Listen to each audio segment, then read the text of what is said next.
इस चुनावी मंच पे बैठे हुए हमारे पार्टी के नेतागण श्री मोहन प्रकाश जी, हमारे अध्यक्ष अखिलेश प्रसाद जी, मदन मोहन झा जी, नासिर हुसैन जी, एमपी हमारे संतोष मिश्र जी,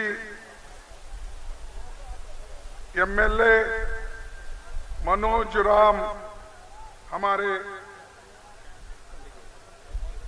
मनोज राम, हमारे जो कैंडिडेट है, उम्मीदवार है, अभी आपके सामने तकरीर किए, वो यही है जिनका निशान पंजा है। संतोष मिश्र जी, संजय कुमार तिवारी जी, सुनील कुशवाहा जी, कांग्रेस जिलाध्यक्ष कन्हैया सिंह जी, अकुल राम, विजय यादव जी सीपीआई एमएल और अकुल राम आरजेडी से, श्रीमती कमला सिंह सीपीएम, सूरदास बिन वीआईपी जिलाध्यक्ष, सूरदास लिखे ना, चलो ठीक है, जो तुमने लिखा हमने पढ़ रहा है, नहीं तो यही छोड़ देंगे। रंगलाल पासवान, विश्वनाथ राम, विनोद पांडे, अनिल तिवारी, सुरेंद्र पाल, उपेंद्र सिंह, राधेश्याम कुशवाहा, संजय पासी, मौला यादव, डॉक्टर पुनीत सिंह, प्रकाश सिंह, अखिलेश त्रिपाठी और अशोक पांडे, यमुना शुक्ला, बिरजू पटेल आरजेडी, ये सभी नेतागण यहाँ पर बैठे हैं। उसके अलावा भी बहुत से हमारे प्रमुख कार्यकर्ता भी इस मंच पे है और सबसे हमारे को महत्वपूर्ण आप लोग हैं, मेरे भाई और मेरे युवा नेता, और इस धूप में दूर दूर ठहरी हुई मेरे माताएं, बहनें, युवा मित्रों, किसान भाइयों, आप सबको मैं मेरे पार्टी की ओर से आदर से स्वागत करता हूं। मैं यहाँ जो पुलिस ऑफिसर्स है बड़े,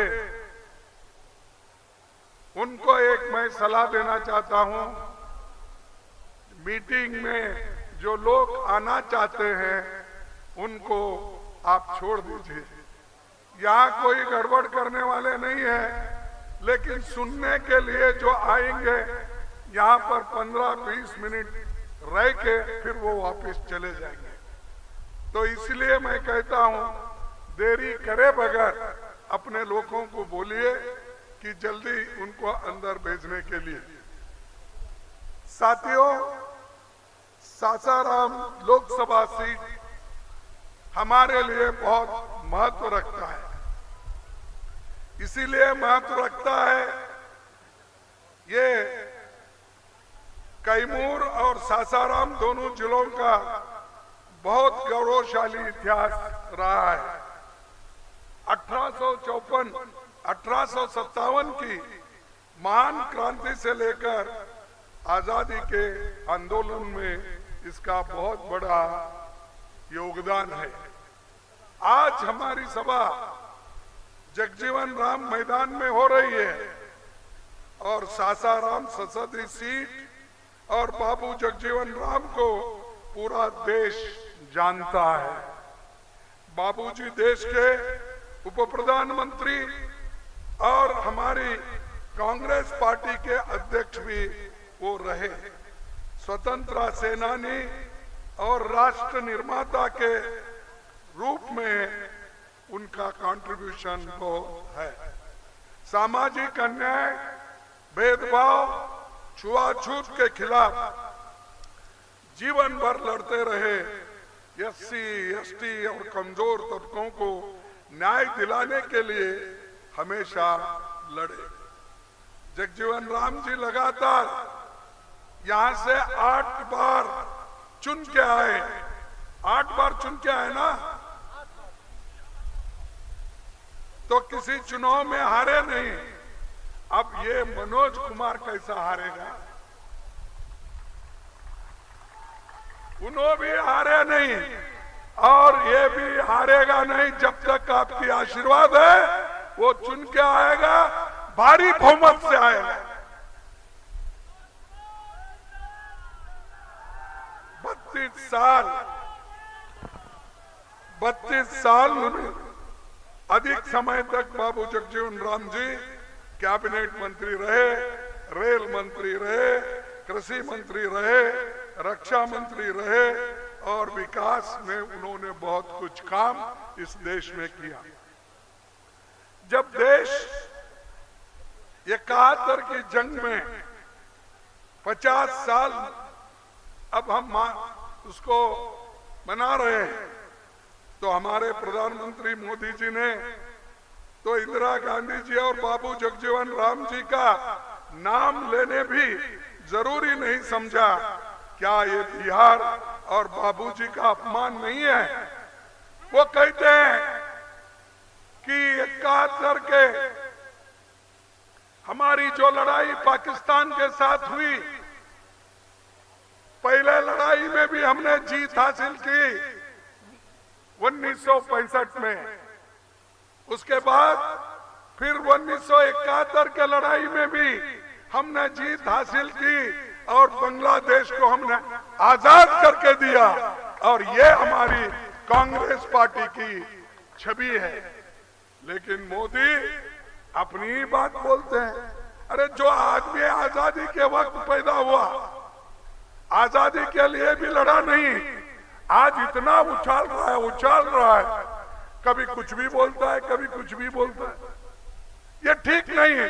मैं उनकी इज्जत करता हूं, एक प्राइम मिनिस्टर है हमारे देश के, लेकिन आप कहां भी जाते हो कांग्रेस पार्टी की बेइज्जती करते हो, नेहरू जी की बेइज्जती करते हो, सोनिया गांधी जी की बेइज्जती करते हो, राहुल गांधी की टिंगल उड़ाते हो, हर चीज।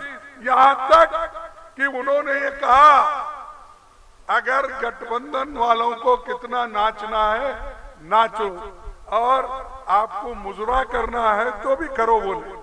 यही बोले ना, बिहार में भी बोले हो, आपको मालूम नहीं? अरे बिहार का अपमान किया, यानी बिहार में मुजरा होता है, इसीलिए उन्होंने बिहार का भी अपमान किया अपने भाषण में और अपने आप को बहुत बड़े तीसमार का समझते हैं।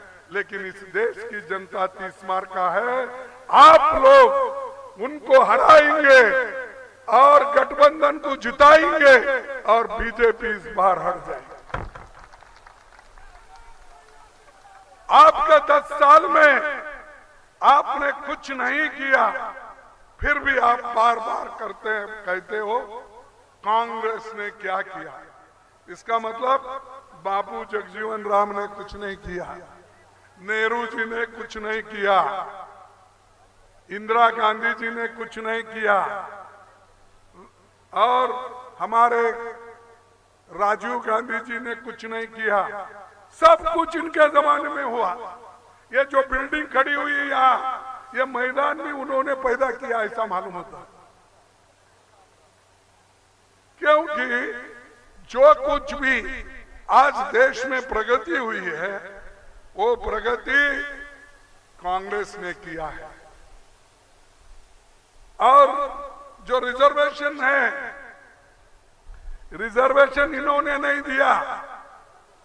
ये तो बाबा साहब अंबेडकर, पंडित जवाहरलाल नेहरू और महात्मा गांधी की देन है। इसमें सभी तीनों लीडर मिलके उन्होंने सोचा इस देश के लिए अगर कोई अच्छा संविधान लिख सकता है वो डॉक्टर बाबा साहब अम्बेडकर, जो दलितों में पैदा हुआ है, दलितों के लिए वो कर सकता है। झगड़ा लगाने के लिए रोज कभी सुभाष चंद्र बोस से नेहरू जी से झगड़ा, कभी सुभाष चंद्र बोस गांधी जी से झगड़ा, कभी अंबेडकर नेहरू जी से झगड़ा, अरे कभी पटेल और नेहरू जी से झगड़ा। अरे ऐसा डिवाइड करके तुम लीडरों को भी बांट रहे हो, लोगों को भी बांट रहे हो, धर्म के नाम पर हिंदू मुसलमान भी बांट रहे हो। तुम्हारा काम डिवाइड करना और हुकूमत करना, ये काम तुम्हारा है। देश को एकजुट रखना हमारा काम है।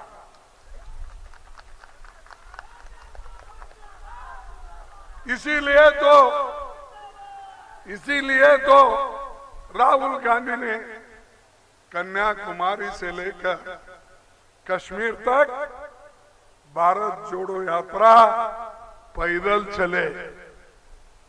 यहां तो मोदी साहब अगर आ रहे हैं, इनके पीछे 20-25 हेलीकॉप्टर घूमते रहते ऊपर उधर। जब इलेक्शन प्रचार को भी आते हैं 3-4 हेलीकॉप्टर लेके, और लोगों में कभी नहीं आते। फोटो में दिखाने के लिए लोगों को कभी ऐसा लेते हैं, फोटो लाता है। आप देखेंगे टीवी में दिखाने के लिए 1 या 2 फोटो निकाल के वही डाल देते हैं। अरे भाई, तुम सच्ची ईमानदार हो, देश के लिए अगर आप करना चाहते हो, सब गरीबों को गले लगा लो। ये अमीरों को गले लगाने के बजाय हमारे गरीबों को अगर गले लगाएंगे, ये देश की उन्नति होगी, देश की प्रगति होगी।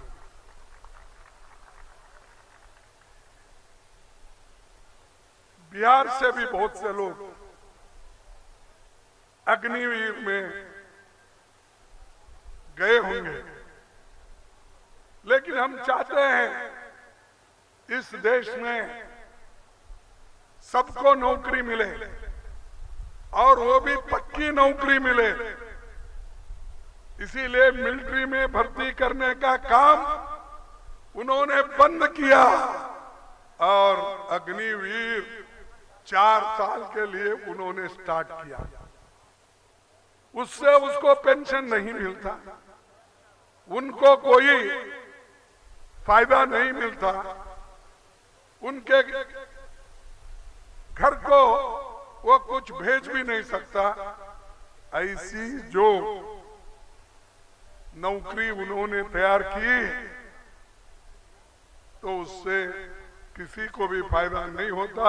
हमारे लोग जो अग्निवीर के अंदर जाकर रिक्रूट हुए थे, वो आज सड़क पे फिर रहे। उसी ढंग से उन्होंने हर जगह ये काम किया कि मैं बेरोजगारी निकालूंगा, कीमतें कम करूंगा, किसानों को मदद करूंगा। ये बोला या नहीं? नहीं बोला। और यहां तक पहले इलेक्शन में क्या बोला? पहले इलेक्शन में तो ये कहा कि भाइयों और बहनों, मैं इस देश के बाहर स्विस बैंक में कांग्रेस वालों ने काला धन रखा है, अमीर लोगों ने काला धन रखा है, वो सब मैं 100 दिन में वापिस लाऊंगा, और 100 दिन में वापिस लाके आपके जेब में 15-15 लाख डालूंगा। डाल दिए 15 लाख आपके जेब में? नहीं। प्राइम मिनिस्टर झूठ बोलते क्या? आप झूठ बोल रहे हैं।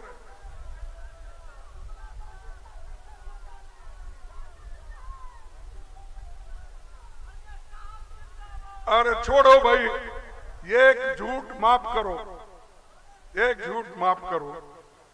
दूसरी, फिर 15-16 में उन्होंने बोला, मेरे युग भाइयों, नौजवान साथियों, मैं आपको 2 करोड़ नौकरियां हर साल दूंगा। अब 10 साल में 20 करोड़ नौकरी मिला आपको? नहीं मिला, वो भी नहीं मिला। ये क्या आप देखो बदनाम कर रहे हो मोदी को। बाप बेचारा मोदी 2-2 करोड़ नौकरी देने की बात की, 15 लाख देने का बात किया, उसको झूठा साबित कर रहे हो। वो अच्छा आदमी है, हरिश्चंद्र का बेटा है, और उसको आप झूठा समझ रहे।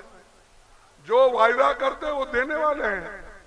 ये दिए होंगे आपको, आप लोग लेकर भी हमको झूठ बोल रहे हैं। नहीं, छोड़ो, ये भी एक झूठ होगा। उन्होंने ये कहा कि किसानों की आमदनी दुप्पट कर दूंगा। कितना करूंगा? दुप्पट करूंगा। क्या आपकी आमदनी दुप्पट हो गई किसान भाइयों? वो भी नहीं, वो भी नहीं, वो भी नहीं। अरे ठीक है भाई, ये एक झूठ छोड़ दो। तब उन्होंने और एक कहा, कीमतें घटाऊंगा और फर्टिलाइजर के कीमतें घटाऊंगा। किसानों के आमदनी के लिए मैं हर चीज को मैं जीएसटी नहीं डालूंगा। आज ट्रैक्टर के ऊपर, टायर के ऊपर, फर्टिलाइजर के ऊपर, औषध के ऊपर, ये सब जीएसटी टैक्स उन्होंने डाला या नहीं डाला? तो ये भी झूठ। कितने झूठ हो गए? ऐसे हजारों झूठ बोले। इसीलिए मैं हमेशा उनको बोलता हूं, हमारे मोदी जी, प्रधानमंत्री जी, वो झूठों के सरदार है। वो झूठों के सरदार है और देश को डुबा के रखेंगे, तुमको कुचल के रखेंगे, तुम गरीबी में जाएंगे। जैसी स्थिति तुम्हारी आजादी के पहले थी, वही स्थिति रहेगी। अगर तुम एक वोट एक एक करके गठबंधन को नहीं डालेंगे, अगर इधर देखेंगे नहीं, गठबंधन के मेंबर्स को चुनेंगे नहीं, तो आपकी हालत और भी बुरी हो जाएगी। कम से कम हम लोग आज बोल रहे हैं, उन्हें बोलने भी नहीं देंगे कल अगर आए। वो तो डिक्टेटर है,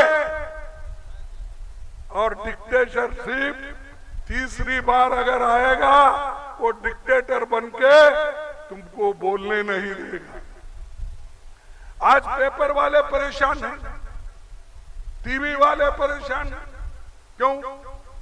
अगर वो सच लिखे तो उनको जेल में जाना पड़ता है, अगर सच दिखाए उनको जेल में जाना पड़ता है।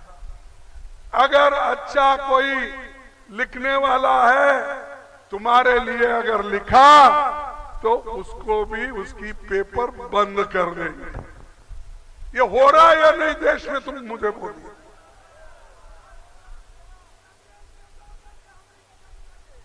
इसीलिए हमारी अगर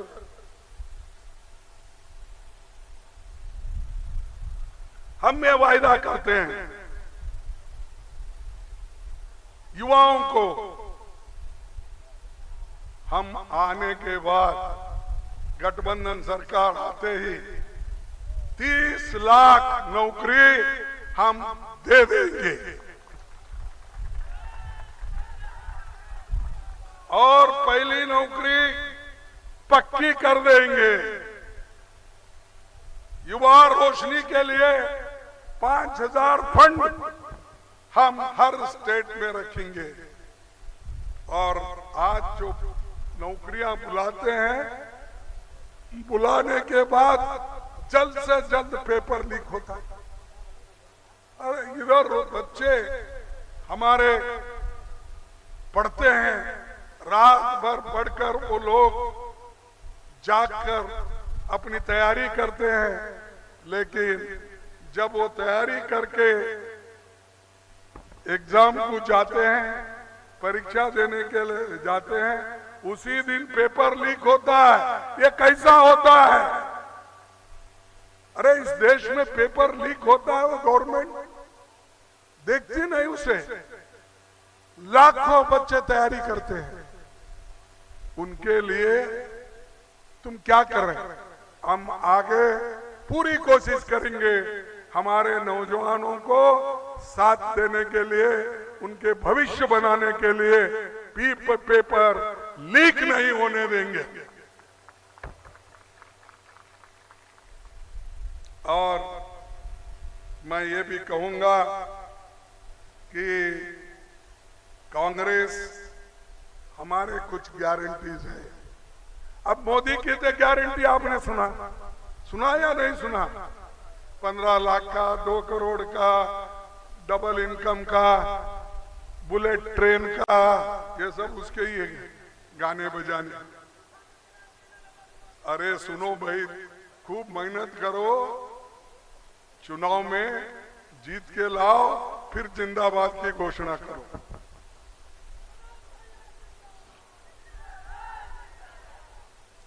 हम किसानों को एमएसपी गारंटी कानून देंगे। सभी किसानों के कर्ज माफ करेंगे।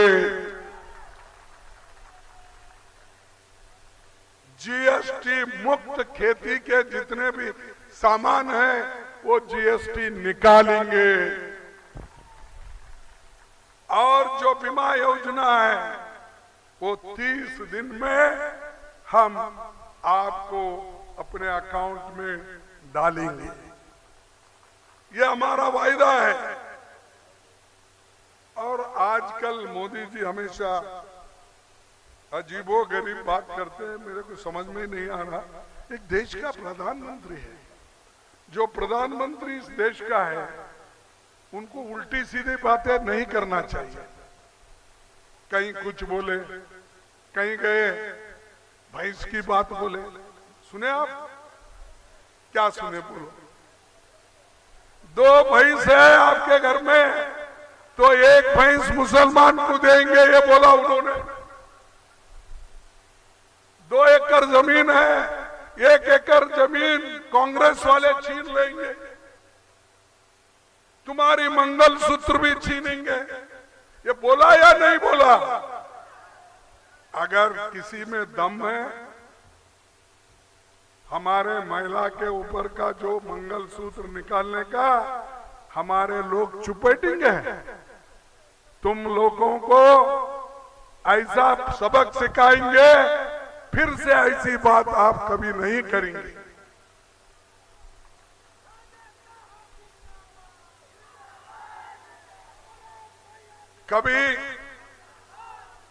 कभी मंगलसूत्र की बात, लेकिन कभी महंगाई की बात नहीं करते, बेरोजगारी की बात नहीं करते, किसानों की बात नहीं करते, और भूखे पेट से जो लोग हैं उनकी बात कभी नहीं करते। हम ये सारी चीजें करने वाले हैं। जो आपको तकलीफ है, आपकी तकलीफ को, दुख और दर्द को दूर करेंगे। ये हमारा वायदा आपके साथ है। ये आशा वर्कर्स को हम उनकी जो पगार है, क्या बोलते हैं आपके पास, तनख्वाह है, उसको डबल करेंगे। आंगनवाड़ी वर्कर्स को उनकी आमदनी डबल करेंगे। जो भी आंगनवाड़ी हो, आशा वर्कर्स हो, और एक है ना, तीनों जो महिलाएं काम करती है, उनका हमने मजदूरी बढ़ाएंगे और डबल करेंगे। नरेगा में जो काम करते हैं उनको कम दाम मिलता है, हम 400 रुपए उसको बनाएंगे, बढ़ाएंगे। 400 रुपए हर दिन हम नरेगा वर्कर्स को देंगे। और ये नरेगा स्कीम हमने लाया है, मोदी ने नहीं। लोगों को पेट को जब खाना नहीं मिलता था, तब सोनिया गांधी ने, मनमोहन सिंह जी ने ये अनाज का इंतजाम किया। पेट भर खाना देने के लिए उन्होंने एक कानून बनाया। उसीलिए आज अनाज सारे देश में गरीबों को मिल रहा है। लेकिन मोदी, मैं 5 किलो रेशन 80 करोड़ लोगों को मुफ्त दे रहा हूं। क्या तुम्हारा घर का दे रहे हैं? अरे हमने कानून बनाया, झक मार के आपको देना पड़ेगा। अगर नहीं देंगे तो लोग चुप नहीं बैठेंगे, सड़क पे उतरेंगे। तो ये है झूठे लोगों के वायदे, लेकिन हमारे हैं तुम्हारे को, तुम्हारे तक आने का, तुम्हारे तक मिलने का। तुम्हारे को जो हमने वायदा नहीं भी किया था, लेकिन हमने देके इसको रखा। उसके साथ साथ आज इंडिया गठबंधन जो है मजबूत पार्टी बन रही है। सब जगह से हमने एक हुआ, जैसा कि आरजेडी यहाँ है, सीपीआई पार्टी यहाँ है, सीपीआई-एम यहाँ है, सीपीआई-एमएल है। सब उनके साथ दूसरे छोटे मोटे पार्टीज भी हम साथ मिले हैं। हाँ, वीआईपी, ये सब पार्टियां हैं यहाँ पर, लेकिन डीएमके है हमारे साथ, शिवसेना है हमारे साथ, और दूसरे पार्टियां भी जहाँ जहाँ अलग अलग राज्य में अलग अलग पार्टियां हैं, उन सबको 26 पार्टी मिलके तुम्हारे लिए हम लड़ रहे हैं। तुम मोदी के खिलाफ लड़ रहे हो। ये लड़ाई जनता वर्सेस मोदी है। ये राहुल गांधी और मोदी की लड़ाई नहीं है, ये जनता वर्सेस मोदी। और कभी भी क्या क्या के बोलते हैं, शाहजाद, कहां से निकाले वो ये वर्ड, ये शब्द ऐसा निकाले आप। 14-10 साल के बाद उनको मालूम हुआ कि राहुल गांधी शहजादे हैं। अरे कितना तुम कितने नीचे गिर के बात करते हो।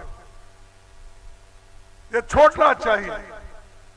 मुजरा, मटन, चिकन, मंगलसूत्र, जमीन, ऐसी बातें करते फिर रहे।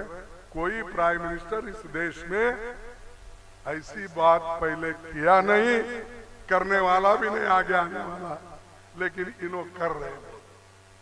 दूसरी चीज जो हमने बनाए उसका तो बहुत बड़ा लिस्ट है मेरे पास, मैं सब बोलना नहीं चाहता।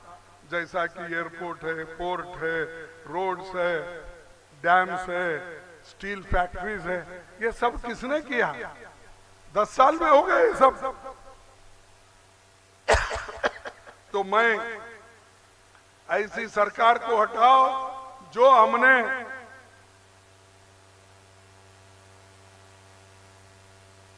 तैयार किए हुए फैक्ट्रीज को बेच रहे हैं, एयरपोर्ट को बेच रहे हैं, पोर्ट को बेच रहे हैं। सब चीजों को ये लोग बेच बेच के खा रहे हैं, अपने दोस्तों को खिला रहे हैं। और गरीब गरीब है, अमीर और अमीर उनको बना रहे हैं। और उनका कहना क्या है? अरे अमीर के पास पैसा है तो बड़े बड़े फैक्ट्री लगा सकता है और गरीब को नौकरी मिलती है। अरे हमारे को नौकरी देने के लिए तुम अमीर को फैक्ट्री लगाने के लिए पैसे अपने देते हो, वो ला के डालने दो। आज 16 लाख करोड़ रुपए बैंक के उनके दोस्तों ने डुबाया। अमीरों का कर्ज माफ कर दिया, गरीबों का एक पैसा भी नहीं माफ किया। लेकिन मनमोहन सिंह जी ने 72,000 करोड़ किसानों का कर्ज माफ कर दिया। ये है हमारा कमिटमेंट, ये है हमारा आज का निर्णय। तो इसीलिए मैं ज्यादा इस वक्त आपका समय न लेते हुए मैं यही कहूंगा कि हमारी जो लोग हैं वो जो वायदा हम कर रहे हैं, फिर कांग्रेस अगर की सरकार बनेगी, गठबंधन की सरकार बनेंगे तो लोगों को 25 लाख का स्वास्थ्य बीमा योजना देंगे, शहरी रोजगार योजना बनाएंगे, युवाओं को नौकरी की अधिकार देंगे और 12वीं कक्षा तक सभी को मुफ्त शिक्षा दिया जाएगा। ये सब हमारे चीजें हैं, आपके सामने मैं रख रहा हूं, इसीलिए कि ये चीजें हम करने जा रहे हैं। और हमारे 5 न्याय हैं, ये 5 न्याय हम आपके लिए तैयार किए।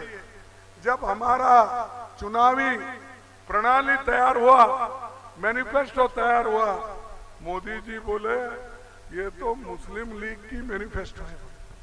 अरे तुम्हारे दिमाग में कैसा है भाई? 1 लाख रुपए स्टाइफंड युवाओं को देना, ये क्या मुस्लिम लीग का एजेंडा है? आप ही बोलिए, ये सबके लिए है। नारी न्याय, 1 लाख हर साल उस घर के महिला को हम देंगे, 1 लाख रुपए। मेरी माताएं बहनें वहां है, आपके लिए गठबंधन सरकार आएगी, आपको 1 लाख रुपए दिया जाएगा और आप अपने अकाउंट में उसको गिन लेना।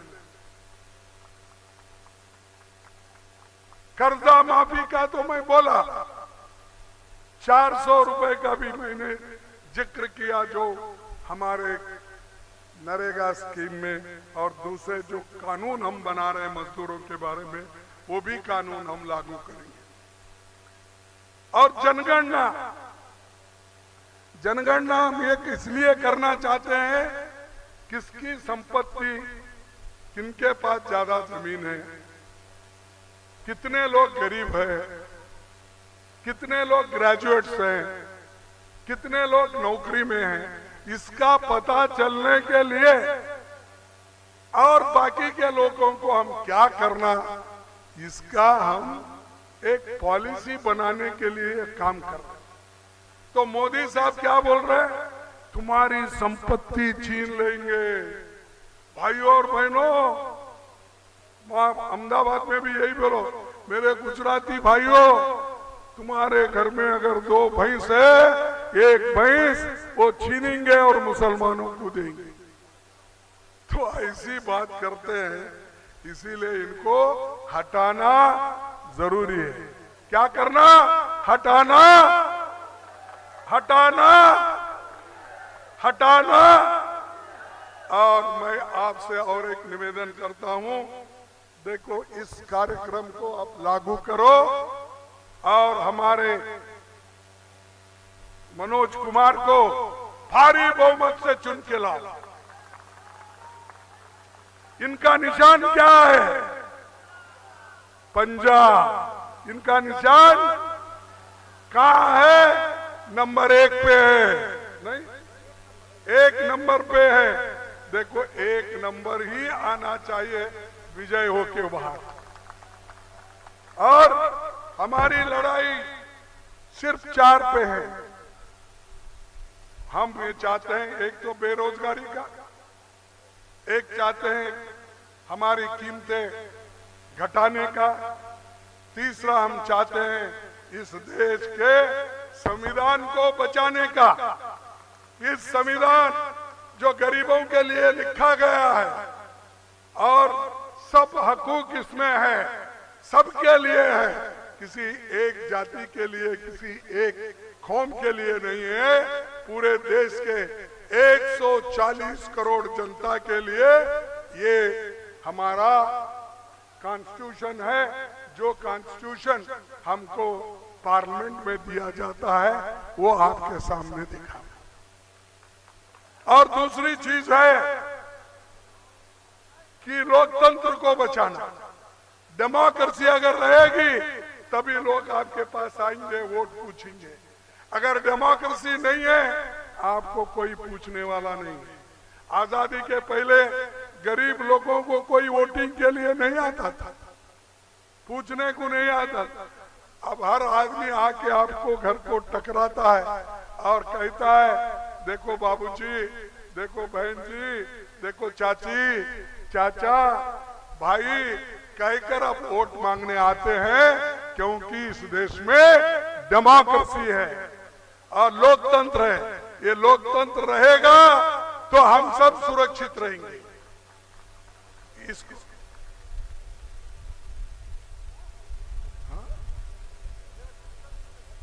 तो ये जो है, और इलेक्शन भी मैं यही कह रहा था कि इलेक्शन भी हो जाएंगे।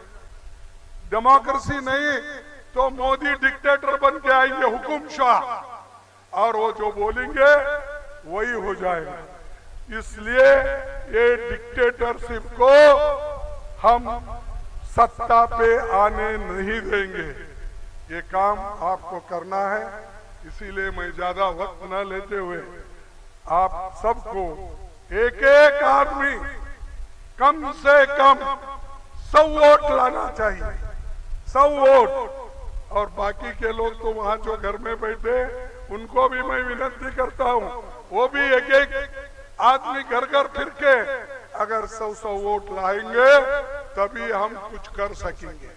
नहीं तो जिंदाबाद बोलते तुम यहीं ठहरेंगे या कुछ और बातें कह के आप यहीं हमको तालियां बजा के भेज देंगे तो ठीक नहीं है।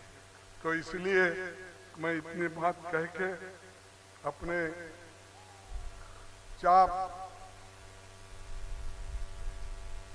इतने बात कह के समाप्त करता हूं। लेकिन आपको एक स्लोगन देना पड़ेगा, संविधान। आप बोलेंगे बचाओ संविधान,